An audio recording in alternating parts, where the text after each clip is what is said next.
ഇദ്ദേഹം യഥാർത്ഥത്തിൽ ഓർഗൻ സ്വീകരിച്ചാളാ അല്ലേ?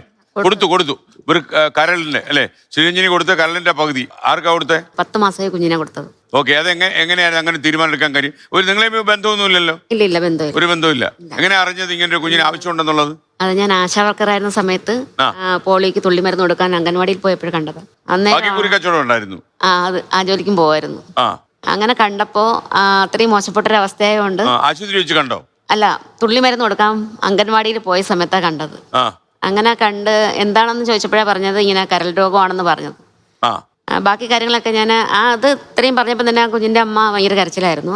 അപ്പം ഞാൻ അംഗൻവാടിയിലെ ടീച്ചറിനോടാണ് ചോദിച്ചത്. അപ്പോൾ ടീച്ചർ പറഞ്ഞു ഇതുപോലെ കരൾ രോഗമാണ്, കരൾ മാറ്റി വെച്ചാലേ കുഞ്ഞിനെ രക്ഷപ്പെടാൻ പറ്റുള്ളൂ. അതായത് 50% ചാൻസ് എന്തോ ഉണ്ടായിരുന്നുള്ളൂ അന്നേ. അപ്പൊ ഞാൻ പറഞ്ഞു ഞാൻ കൊടുക്കാന്ന് പറഞ്ഞു. അപ്പൊ തന്നെ പറഞ്ഞു. കാരണം എനിക്ക് ഒന്നും ചോദിച്ചില്ല.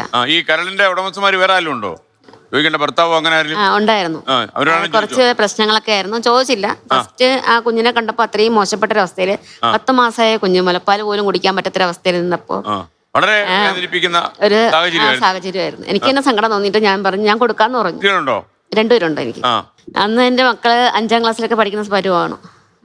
ഞാൻ അന്നേരം പറഞ്ഞു ഞാൻ കൊടുക്കാന്ന് പറഞ്ഞു. അപ്പൊ ടീച്ചർ എന്നെ വഴക്ക് പറഞ്ഞു. കാരണം എന്നെ ആരും നോക്കാനില്ല, സാമ്പത്തികവും ഇല്ല. എൻ്റെ അമ്മ മെന്റൽ പേഷ്യന്റാ.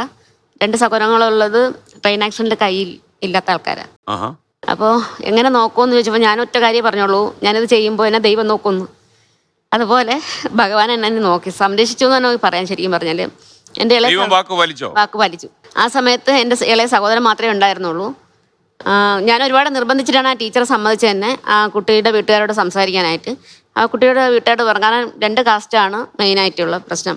അപ്പൊ എന്താ അവര് ജാതി പ്രശ്നമല്ല, റിലേറ്റീവ്സ് തമ്മിലുള്ള ഡോണേഴ്സ് അല്ലേ ഉണ്ടായിരുന്നുള്ളൂ. പിന്നെ ഞാൻ വെളിയിൽ നിന്നുള്ള ഒരാളും കൂടെ ആയതുകൊണ്ട് അതെങ്ങനെ എടുക്കും എന്നുള്ള കാര്യം. കാരണം ഈ ശരിക്കും പറഞ്ഞാൽ ഇതിന് ഭയങ്കര ഇഷ്യൂസ് ഒക്കെ നടന്ന കാര്യമാണ്. ഞാനിത് കൊടുക്കാമെന്ന് പറഞ്ഞു. ടീച്ചർ അവരോട് പറഞ്ഞു. അവർ എന്നെ വന്ന് കണ്ടിട്ട് സംസാരിച്ചു. എന്താണ് നിങ്ങളുടെ അഭിപ്രായം, ഒന്നും കൂടെ പറയാമോ എന്ന് ചോദിച്ചു. ഒരു 100 തവണയെങ്കിലും അതെന്നെ കൊണ്ട് പറയിച്ചിട്ടുണ്ടാവും അവര്. എന്റെ കരൾ കൊടുക്കാം, എനിക്ക് സാമ്പത്തികമൊന്നും വേണ്ട.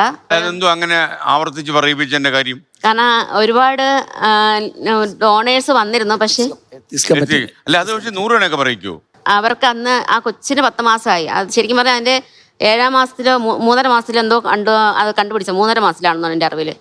അന്നേരം മുതൽ അവർ ഡോണർ അന്വേഷിക്കുന്നുണ്ട്. പക്ഷേ കിട്ടുന്നില്ല. അതായത് കടാവർ വരുവാണെങ്കിൽ എടുക്കാന്നുള്ള ആ ഡോണേഴ്സിനെ കിട്ടാനായിട്ട്. അപ്പോൾ അതുവരെ കിട്ടിയിട്ടില്ല. അന്ന് ഞാൻ കാണുമ്പോൾ കുട്ടിക്ക് 9 മാസം കഴിഞ്ഞായിരുന്നു ശരിക്കും പറഞ്ഞാൽ. അപ്പോൾ അതുവരെ കിട്ടാതിരുന്ന ഒരു കാര്യം ഒരാൾ ഡയറക്റ്റ് പോയി അവരോട് പറയുമ്പോൾ എന്തായാലും അവർക്ക് ഒരു സംശയം തോന്നാം. അങ്ങനെ നമ്മൾ പ്രതീക്ഷിക്കാത്ത ഒരാൾ, പരിചയം പോലും ഇല്ലാത്ത ഒരാൾ ചെന്ന് ചോദിക്കുമ്പോൾ ഓട്ടോമാറ്റിക് അവർക്ക് അങ്ങനെ തോന്നാം. അപ്പോൾ ഞാൻ അത് ഉറപ്പിക്കുന്ന പോലെ ആയിരിക്കാം. പിന്നെ അവർ ഹോസ്പിറ്റലിൽ വിളിച്ചാൽ പറഞ്ഞു ഇതുപോലെ ഒരാൾ വന്നിട്ടുണ്ട്, വില്ലിങ് ആണെന്ന് പറഞ്ഞിട്ട്. പിന്നെ ഡോക്ടേഴ്സും കിംസിലായിരുന്നു സർജറി നടന്നത്. ഡോക്ടേഴ്സുമായിട്ട് സംസാരിച്ചു എല്ലാ കാര്യങ്ങളും. പിന്നെ ഇത് പറഞ്ഞ പോലെ അവയവദാനത്തിന് ഒരുപാട് ഫോർമാലിറ്റീസും ഉണ്ട്. അങ്ങനെ കുറേ പ്രശ്നങ്ങൾ എനിക്കുണ്ടായിരുന്നു. അവയവദാനം ചെയ്യാൻ സമ്മതപത്രം ആവശ്യമുണ്ടായിരുന്നു, ഹസ്ബൻഡിൻ്റെ സമ്മതപത്രം ആവശ്യമുണ്ടായിരുന്നു. ഞാൻ ഇവരോട് ഒരു കാര്യം പറഞ്ഞു. കാരണം ഭയങ്കര ഇഷ്യൂസ് നടക്കണമുണ്ട്. ആൾക്കാർ ഏത് തരത്തിൽ എടുക്കുമെന്ന് പറയാൻ പറ്റത്തില്ല. അതുകൊണ്ട് ഞാൻ അവരോട് പറഞ്ഞു ഞാൻ ലിവർ തരാമെന്ന് പറഞ്ഞ കാര്യം പുറമെ ആരോടും പറയണ്ട, ഞാൻ എൻ്റെ വീട്ടിൽ പറഞ്ഞോളാന്ന് പറഞ്ഞു. എൻ്റെ ഇളയ സഹോദരനോടും അച്ഛനോടും മാത്രമാണ് ഞാനിത് സംസാരിച്ചത്. അച്ഛന് ശരിക്കും പറഞ്ഞാൽ അച്ഛനത് അത്രത്തോളം അക്സെപ്റ്റ് ചെയ്തിട്ടില്ല. അതായത് അച്ഛൻ വിചാരിച്ച് ഞാൻ എന്തോ നിസ്സാര കാര്യം പറഞ്ഞു എന്നാണ്.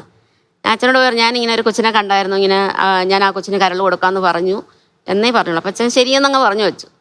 അപ്പോൾ എൻ്റെ അനിയനോട് പറഞ്ഞു ഇത് നല്ലൊരു കാര്യമല്ലേ, ഒരു കുഞ്ഞിൻ്റെ ജീവൻ രക്ഷിക്കാനല്ലേ, നീ ഇത്രയൊക്കെ വളർന്നില്ലേ, ഇത്രയും 30-35 വയസ്സായാലും നിനക്ക്, അതുകൊണ്ട് നിനക്കിത് കുഴപ്പമൊന്നുമില്ല. പിന്നെ ഈ പുറകെ ഈ ഓരോ ടെസ്റ്റും കാര്യങ്ങളും അതിൻ്റെ പേപ്പർ വർക്കും കാര്യങ്ങളൊക്കെ പോയി.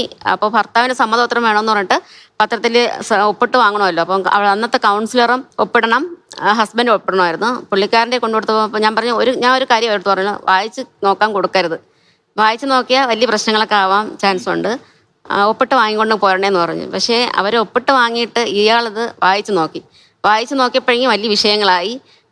പുള്ളിക്കാരനും സഹോദരങ്ങളും കൂട്ടുകാരൊക്കെ കൂടെ കൊച്ചിൻ്റെ വീട്ടിൽ പ്രശ്നം ഉണ്ടാക്കാൻ പോയി. അത് പിന്നെ വലിയ വിഷയമായി. കുറേ പ്രശ്നങ്ങൾ തരണം ചെയ്തിട്ടാണ് ശരിക്കും ഞാൻ സമ്മതിച്ചോ?